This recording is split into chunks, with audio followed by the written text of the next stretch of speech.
because they have issues with them, they think every other person should have it. Their enemies shouldn't be our own enemies.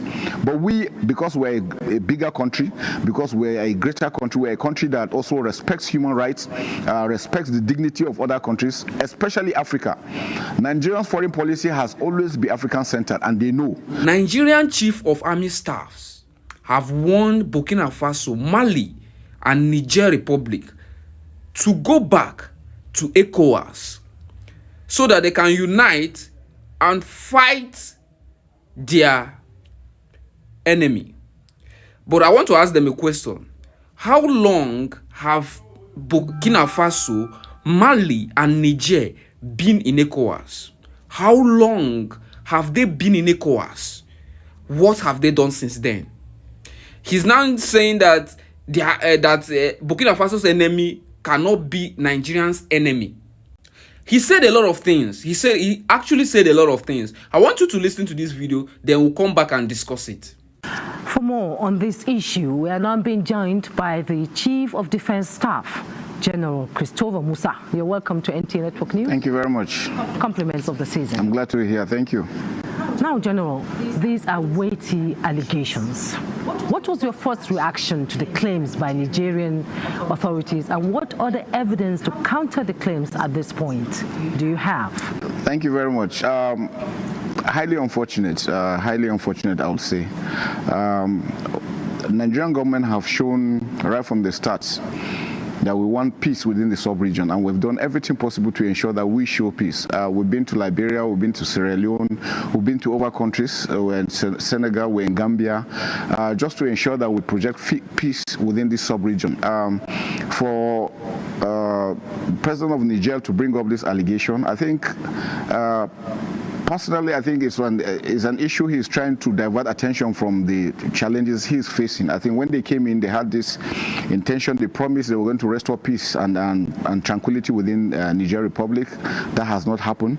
I think he thinks by the time he keeps on throwing blame games against Nigeria, it will keep his people up and make him remain relevant to whatever he is doing. I visited Niger personally, and I met the Chief of Defense Staff. We sat down and we discussed these issues. And the president's mandate was that we should ensure and reassure them that Nigeria will never, ever allow any foreign base on its soil. We have never done it. We will never do it. If you've noticed over history, Nigeria has been the peaceful country that has always been given an open door. Whenever there are conflicts in other countries, we take them out, bring them in Nigeria until these conflicts are settled before they return. You remember in Liberia, we did the same thing. In Gambia, we did the same thing. In Sierra Leone, we're doing the same thing, and we continue to do so. It is not in our own character to allow anybody use our soil to attack any country, anywhere, not even our neighbors. For us, Nigeria and Niger share a common bond.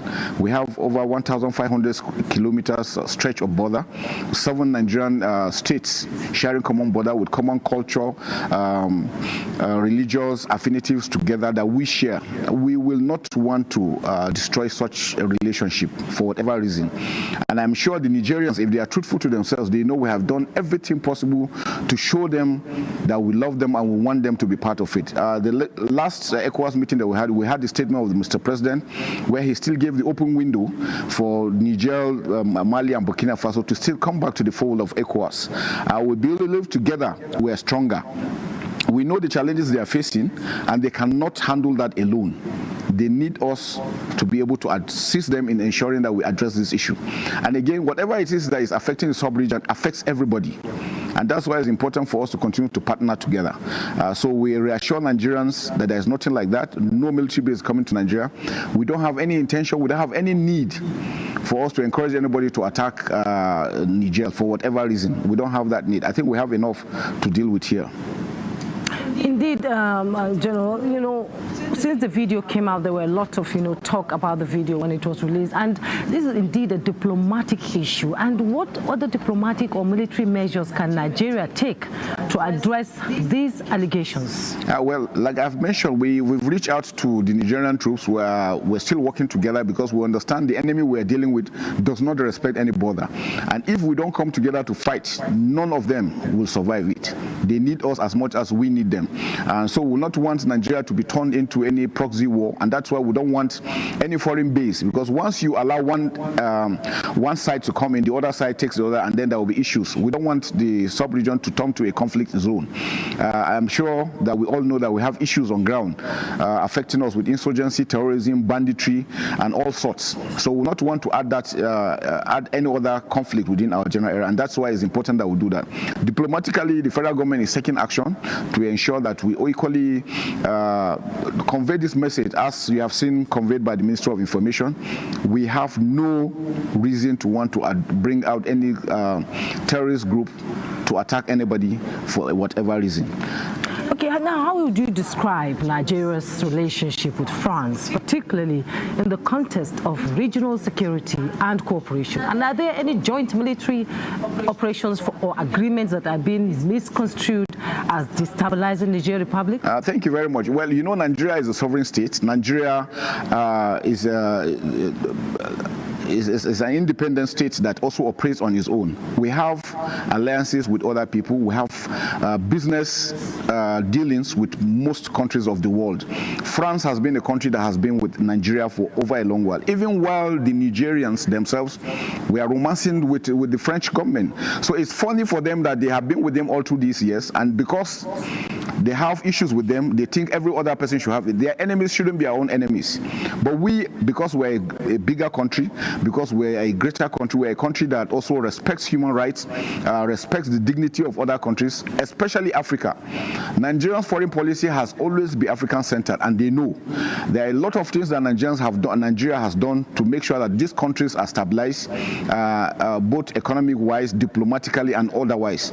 And so for them to turn around, because they have fallen apart with France, and they think using us and making us look bad, then it will make their own countrymen feel that they are doing something. No, it is wrong, and I think it is unfortunate. And I think it's important for them to also come back and actually recall those statements that they've made. They are injurious to Nigeria as a country, and they are highly unfortunate. These are things that never expected any country, especially like Niger, to make such statements. Indeed, Nigeria has always been a big brother to other African countries, and we know as head of ECOWAS, you know, they have a lot of responsibility. Now, what implications do these allegations for regional security, particularly in the Sahel region, where Nigeria and Niger have collaborated on counter-terrorism efforts, and how will Nigeria work to maintain trust and cooperation within its regional partners? Important that we show them that we still remain friends despite this statement, and I think the Minister of Foreign Affairs is also taking steps to address these issues. We still have our embassy open, we still have our defense advisors there, we still have our ambassador there, so we are not calling them out, because we know that the terrorists we are dealing with require that we all work together as a team. The Nigerians cannot do it alone, the Malians cannot do it, the Burkinabes cannot do it alone. We need to work together as a team. Remember, they are landlocked countries. They will have a lot of challenges if they have to withdraw fully out of ECOWAS. There are so many implications to that, and I'm sure they're aware of that. So I think the wise thing for them to do is for us to come together. Other aspect is that if we don't work together, then there will be a lot of issues. It will also open up situations where other non-state actors will come and take advantage on what's going on. We have seen what is going on in Sudan. We wouldn't want that to happen within the sub-region, because it will engulf everybody. We want the sub-region to remain peaceful. We don't want anybody to come and take advantage of what's going on to say that he's coming here to do one thing or the other. Nigeria has the capacity to secure itself. All we do is that we do military joint training with countries of the world, with all the countries, because you know Nigeria is a non-aligned country. So we're open to training, to courses. We send our officers on courses, like even the Nigerians and every other person. It's a normal thing in the military. But that we have military bases on, unfortunately, if you see most of the videos being sent, just before now, I saw a video that was sent over about 6-7 years ago when Nigerian troops were on a United Nations operation, and it is said that it is just happening. And so many other videos like that. People just go in for reasons best known to them to try to wipe out this sentiment. And I know both within and outside, there are individuals that are not happy that things are really picking up. And they're always very happy when they see things are bad. And they keep on wiping out this falsehood so that people can continue to think that Nigeria is failing. Nigeria is not failing. Nigeria will never fail. Nigeria will remain strong. And whoever it is that comes against Nigeria will be ready to face the consequences. Indeed, we saw your visit some months ago to Niger. Will there be any roundtable talks after this? Yes, we have established, we have an advisory team that we have formed. During my visit, we also requested that the Nigerians too should also form their own so that they can, at that level, start discussing. We're having back windows, we are still discussing. As military men, we understand the dynamics of security and the need for us to cooperate. We also try to establish, we retain our 20 kilometers of pursuit if we pursue any terrorists across, because the terrorists don't respect borders. If we pursue them, we can go 20 kilometers into the neighboring country. If they also pursue, they can also come in, and that's the way that we make sure that it is effective. The Nigerians know clearly that we mean them well. We don't mean any harm against them. So they should please stop allowing people, push them into talking things they know nothing about or things that are not true. This falsehood will not help any of us. Thank you, Chief of Defense Staff, General Christopher Musa. We thank you so much for your insight on this. All right, I believe you have listened to this video and you have understood what he's saying, but honestly, the thing is not making any sense to me. As an African, it's not making any sense to me, because I'm just saying that all I am just thinking here is they are still under the influence of Western all these Western propagandas. Are you getting me? He didn't make any sense. They are landlocked. They should fight. Which enemy are they fighting in the first place? Who created those enemies? Who created all those enemies? How long have they been in ECOWAS? What have they achieved with ECOWAS as a union? How many of the insurgents have they eliminated with the ECOWAS union? How many insurgency have they eliminated with the ECOWAS union? They are telling them to go back, that they should join and protect democracy. What have democracy done for you? How long are you going to keep doing something that does not even yield the result? A democracy that is like a proxy which they use to control you. It doesn't make any sense. I just listened to him to the whole video. It's not making any sense to me. He actually said a lot of things, but didn't make any sense. They should go back to ECOWAS and do what? And do what?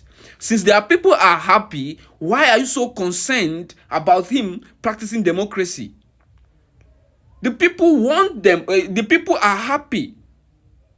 They're happy. And that's what the most important thing. The people that are rude are happy. So why are you forcing them to go back to democracy? Telling them they are landlocked, that their enemy shouldn't be your enemy. Is that what you're supposed to do as an African? Is that what you are supposed to do to protect your own brother? You have not even pointed out the faults of France. You have not pointed out the faults of their own enemy. You're supposed to state their own faults. Tackle it. Support your brother. Africa, unite. Unite before it's too late. So what do you think? Let me know in the comments below. Your voice matters in these debates. Don't forget to like, subscribe, and hit that bell icon. This is Adaka Africa. Thanks for watching, and see you in the next video.